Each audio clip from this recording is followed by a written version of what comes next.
Okay. Well, hello to everyone. I think I'm sort of on the end because I'm probably going to be talking more about the kind of practicalities of changing space, but for the benefit of people. So it's not going to be a horticultural thing entirely. In fact, I think horticulture, when it comes to looking after green space, is not necessarily the most important thing. The most important thing is changing the space for the people that live there. And that phrase is certainly not built into maintenance contracts, at least not up until recently. And I always start with this slide because ear protection is one of those things that if you look after green space and if you're involved in looking after green space, especially on social housing, where the budgets are always, for some weird reason, the budgets are always tighter on social housing, tighter on poorer areas than they are on richer areas. Why is that? No idea. It should be the other way around, obviously. But most of the contract requires you to wear a set of these. And as soon as you put these on, not only is your job worse, but you're also not in any way being able to talk to the people that you're working for or the residents that are all around you. So we've been campaigning and we've worked quite a lot towards changing contracts, changing the way things are written, to force contracts to actually be about people and not about these things on the screen. Because ear protection you have to have, I understand that, but you know, cutting grass, trimming hedges, and poisoning weeds is not the kind of thing you do to engage with the residents, and it's certainly not the kind of thing you do to make your job good. So we're very much about changing that. And we face this problem. I'm not sure whether TrustLinks faces this problem. I'm guessing they probably do. Is that you know, we could always get money for making stuff. So we could always get infrastructure money, no problem. We were supposedly a deprived area in Hackney in East London, and we could always get money to build pergolas and plant trees and do all that stuff. No problem at all. But what we really wanted a big proportion of that money to go on employing more people to care for the places that we built, or care for the existing infrastructure, in fact.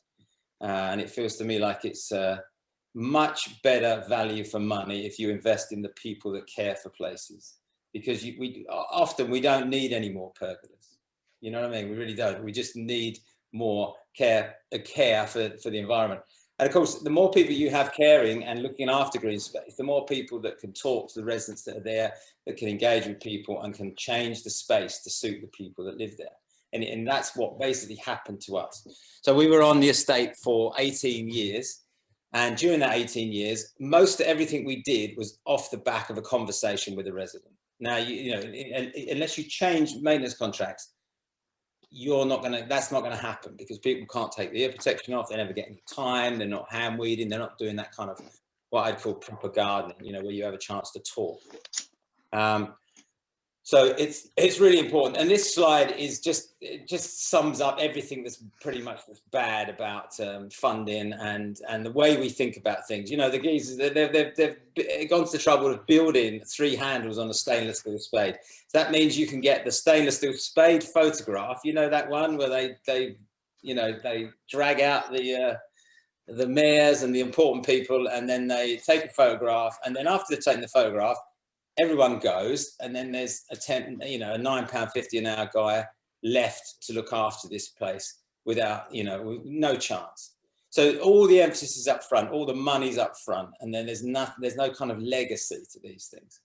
And if we can change that capital revenue thing in regards to funding, we could really change things. And I know, I mean, basically, in essence, that's what TrustLinks does. It provides people to care for and look after and train, and it's just, you know, it's people you're investing in. I mean, I know you've got to build visitor centres and you've got to put a few things up, but essentially the biggest portion of the money goes on to employing people to do things with other people, and that is a big issue in public space. So I know I'm going to run out of time, so I might be flitting through a few of these quite quickly. These are a few of the ideas that we found worked really, really well on the estate. So maps, people love maps. This is a nice hand-drawn map by one of our residents that we kept adapting and adding on all the nice stuff that we were doing. And then we use this as a template. And my techie son, he vectorized this thing, and then we could use it big, small, handouts, you know, all sorts. Really important and really worked well. And when it comes to the first impressions, to my mind, are always the biggest thing. So this is our estate sign on the left that we were faced with. You know, that, you know, look at the language on that on the left. You know, it's like you're going into some sort of prisoner of war camp, isn't it? You know, it's like that sort of horrible. You are now entering this area as if, be careful, because you're coming in now and it's going to be dodgy. And, you know, it's just nothing about that sign says welcome, does it, at all? So all we really did, we just got a new sign printed and we riveted it over the top of the old one. I didn't want to take the old one away because that felt like a nice legacy to say this is how you shouldn't do it. And then we riveted that over the top. We stuck a flower bed underneath the sign. We put a bee post in. All of a sudden, as you come onto our estate, you might want to actually go there. You know, you might want to actually go there rather than turn around and think there's no way I'm going there. And of course, the sign on the left got tagged, got graffiti, got smacked, we had to keep cleaning it constantly. The one on the right, and don't get the impression this is not going to be tagged at some stage, but we were there for the last year after we put this up, no tags. And there's plenty of plain white space on there for that to be done. So that was a good sign. So I've sort of talked about this. It's all about looking after places, really. That's my brother, by the way. And what also we did was we were very careful about introducing biodiversity. So I'm personally interested in this side of this field, as probably people know, but there's no good just turning up on a estate and saying to people, here you go, here's your biodiversity. I know what's best for you. It looks a bit shit. Don't worry, because it's good for biodiversity. Absolutely disastrous. So what we were really careful about is making sure that the wilder bits, one, that the residents wanted them and they were okay with them, and two, that if we did anything, we were very particular about how neat it looked around those areas. Just giving some, you know, just some respect and taking away the arrogance of deciding what is right for people on an estate that I don't even live on, you know. So that was really crucial. That allowed us to do the wilder stuff. The neat gives you permission to do wild, I'd say. And then we looked at all the infrastructure. So, you know, housing estates, railings, kind of, you know, you can't get those two things apart, but railings are fantastic things because they give you a boundary, they give you an edge, they give you somewhere that's a bit protected from being trampled on. They're just a really great linear piece of horticulture. And we used the railings intensively on the estate. And in fact, we became quite well known as the poppy estate on the back of what we did along the railings. So infrastructure, really important. The next thing, again, everyone probably on this Zoom call will know, food. So color is the first thing, and then food is probably the most crucial thing. It was the most useful thing for us to pull different communities, different cultures together.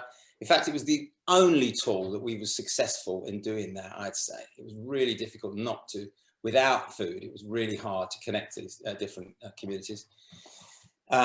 So food and allotments was one of the first things we did. There was no allotments on our estate, no food planting, no public food planting at all. We changed both those. And once we'd done that, and the first allotment really came on the back of this lady, this amazing lady, Zainab, one of our Kurdish residents. We were cutting grass around one of those boring, horrible, rectangular social housing rose beds. You know, those things that have been there for 50 years, had herbicide sprayed around them for 40 years probably. And while I was doing that one day, I noticed that there was a row of coriander. So there was a tiny row of coriander underneath the rose bushes. And I just thought, this is ludicrous. You know, this rose bush has been stuck there for all that time. This woman is desperate to grow food. Anyway, the long and short of it was we took the roses away, we gave Zainab her first allotment, and then on the back of that, she came out into the community garden. She felt obviously very much more comfortable. And this is probably my most successful photograph of my career. So no plants in it at all. But she then was comfortable enough to bake bread. So she was baking bread in the community garden underneath where she lived. And that to me is a grounds maintenance success. You know, no plants, but just that, because that meant she felt fine about it. And you know, there's lots of issues about allotments, as probably a lot of you know, and we had to keep kind of keep some control. Every time we went back, there was more and more grass missing, more and more people trying to grow food. I didn't have any allotment list. It was total kind of chaos, but rather nice chaos. We also used the railings to grow grapevines because we were, again, because we had area protection off, we was talking to again, Turkish residents. Dolma and grapevine leaves, unbelievably crucial in their cooking and very important to them. They were very, very keen to have these things. Can't buy them in the supermarkets very easy. So we just planted grapevines along the railings. One of the most successful things we did. We planted almonds. Again, we had to change our thinking. So when I turned up on the estate, I was all for, yeah, let's plant food everywhere. Let's, you know, and I was the kind of apple, pear, what my granddad used to like. You know, I was chucking those in, you know, without any regard to actually what the people on the estate really wanted. And they didn't want those things. They wanted almonds and figs and medlars and grapes. And they didn't want all that traditional stuff, you know. And that was, again, this kind of light bulb moment of keying in to what people want to actually live on the estate.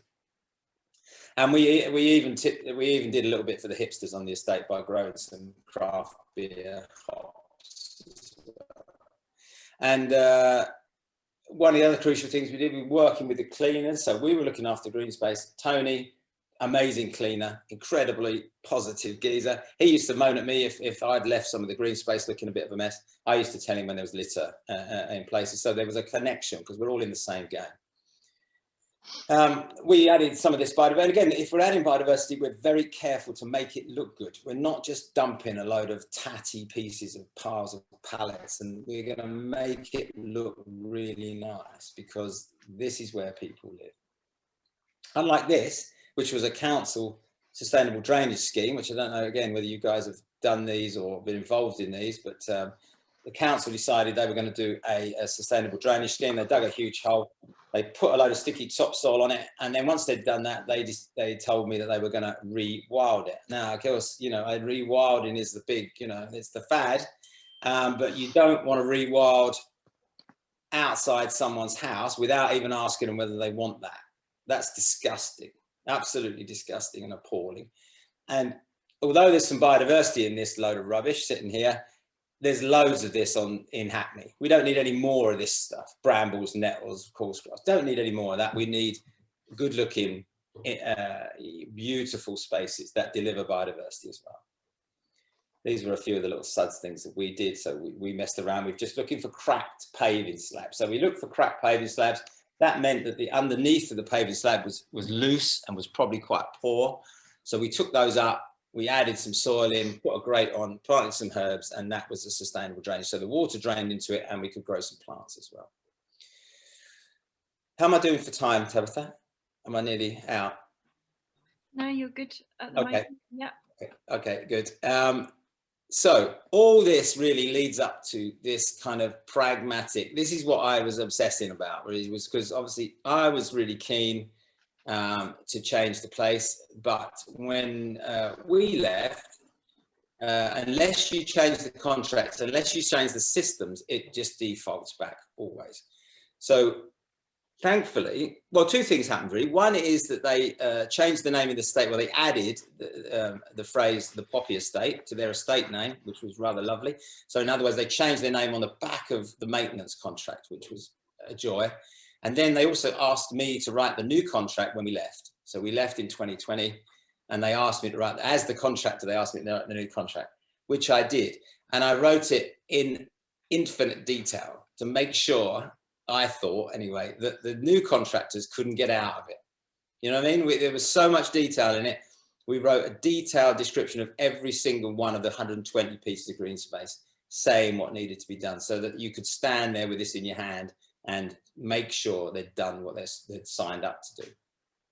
And this was some of the text. So, you know, we put all the emphasis on community, biodiversity, onto health. We put none of the emphasis on cutting grass, trimming hedges, and spraying herbicides, because that's sort of a given, and sort of, you know, you can do that.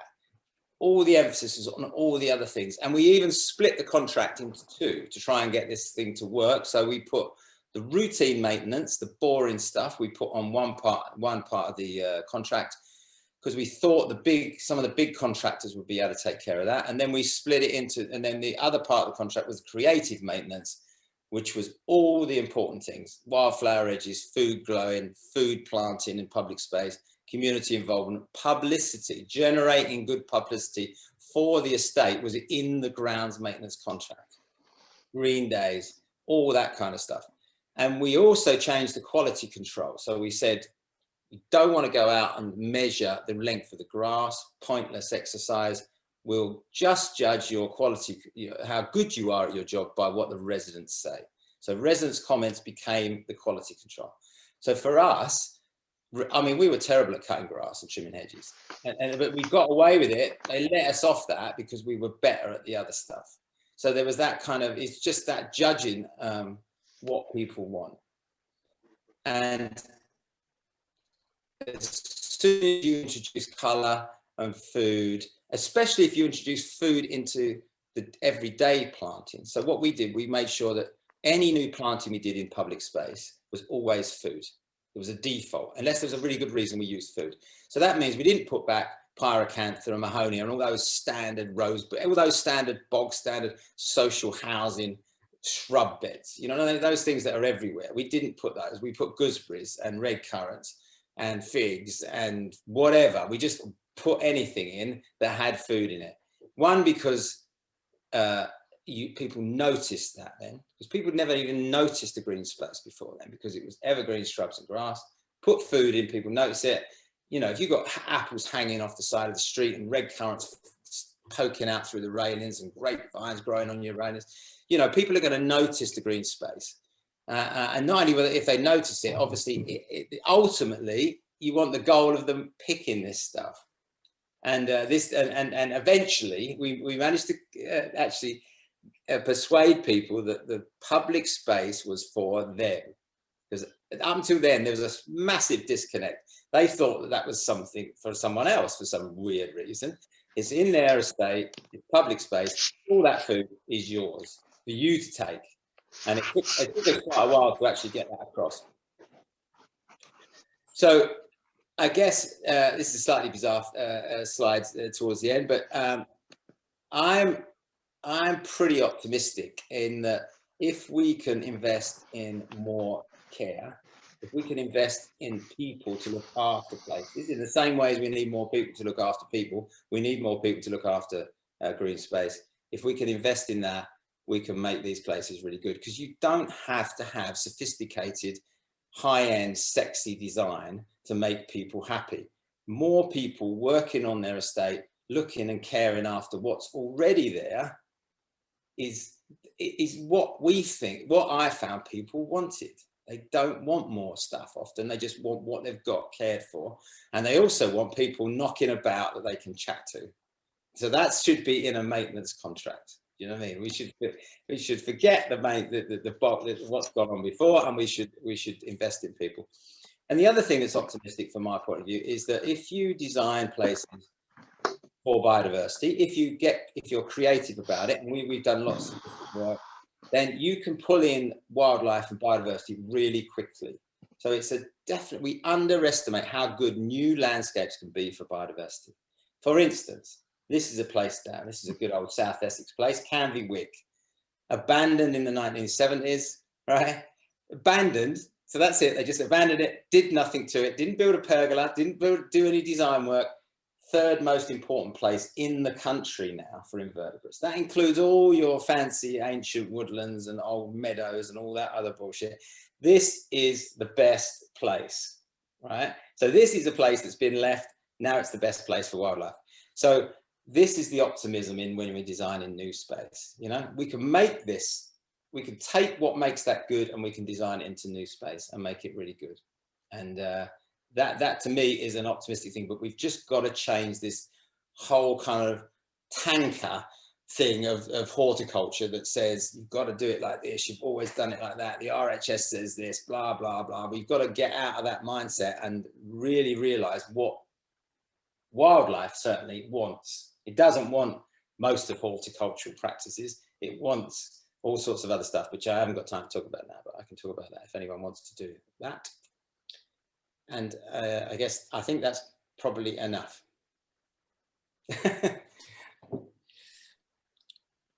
Thank you so much, John. That's fantastic. A lot of love for you in the chat, and yeah, lots of people very inspired by the work that you've been presenting this afternoon. So thank you so much.